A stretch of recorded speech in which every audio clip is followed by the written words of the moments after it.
My name is Sharika, and today we are going to talk about debt. Debt, loans, credit cards. Ultimately, all that equals is borrowing money. What is debt? Debt is typically when you borrow money from someone and you still owe them. Now, is debt a bad thing? Yes, when you don't understand what you're borrowing and what the consequences of what you're borrowing are to you and your family. Let's talk about different types of debt. People borrow money for all sorts of things. College, houses, cars. There are reasonable forms of debt, but only if you can afford it. You don't want to get into a situation where you are borrowing money for things that you do not need, like purses, shoes, frivolous vacations. When you borrow money, the company is going to tack on interest to the items that you borrow.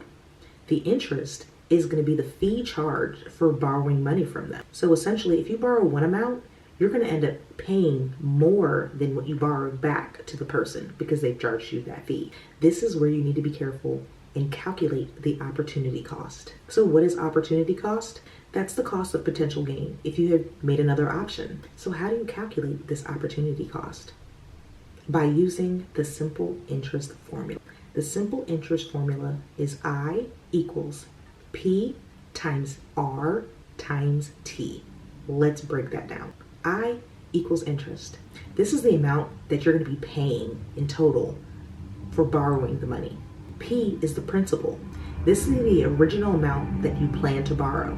R is the interest rate. The interest rate is the fee that you will be paying to borrow from someone. T equals time.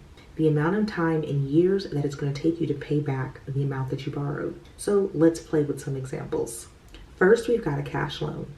The principal here is $100, means we're borrowing $100. The interest rate, 40%, meaning they're charging us a fee of 40% to borrow that $100. We're going to pay that in half of a year, and so ultimately the interest is going to be $20. So by borrowing $100 and paying 40% interest, in total, we're going to pay $120. Let's talk about a new TV. The principal, what we plan to borrow is $700. We're going to pay an interest rate of 7%, and we're going to pay that off. We're going to pay that off in 2 years.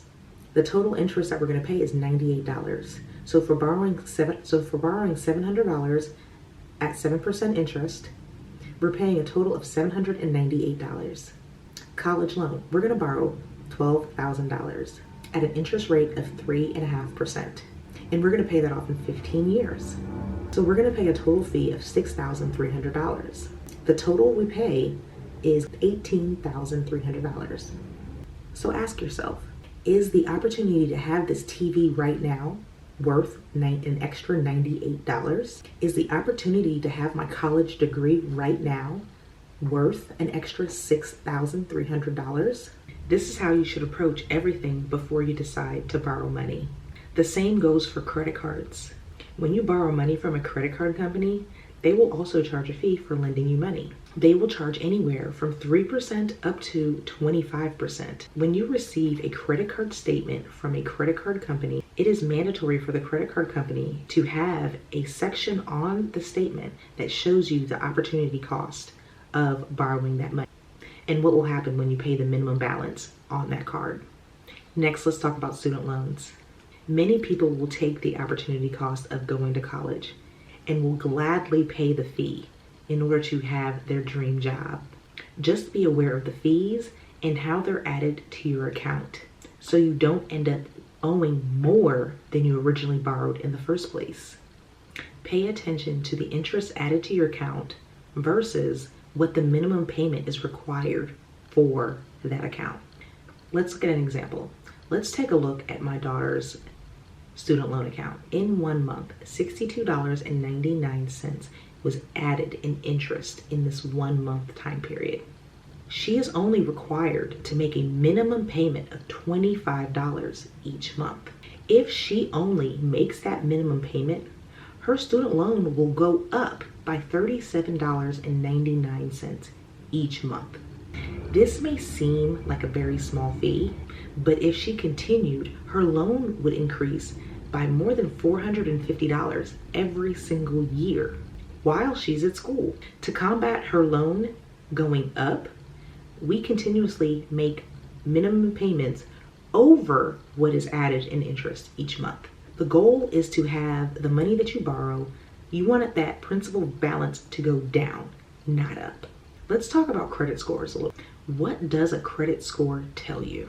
Ultimately, a credit score is what measures your likelihood to pay off your debts, how good you are managing your debts, and should a creditor trust you. So there are a couple of factors that go into your credit score. The payment history. Are you paying your bills on time? The total amount owed. The more money that you owe people, the less your credit score will be. The length of credit history. How long have you had debt? How long have you had accounts open where you owe someone? The types of credit. Having a different mix of credit will factor into your credit score. And when I say mix of credit, I'm talking about credit cards or personal loans or student loans. There are various types of credit.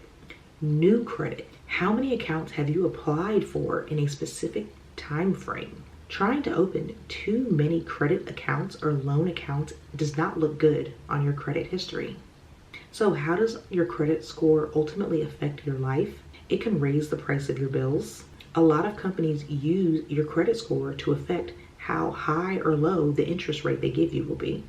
You can be denied getting a home loan if your credit is not good. It can also affect you getting hired at various companies. There's a famous quote that I like by Henry Wheeler Shaw. Debt is like any other trap, easy enough to get into, but hard enough to get out. Now, think about a couple of items that you plan to purchase in the near future. What is the opportunity cost? And is it worth it?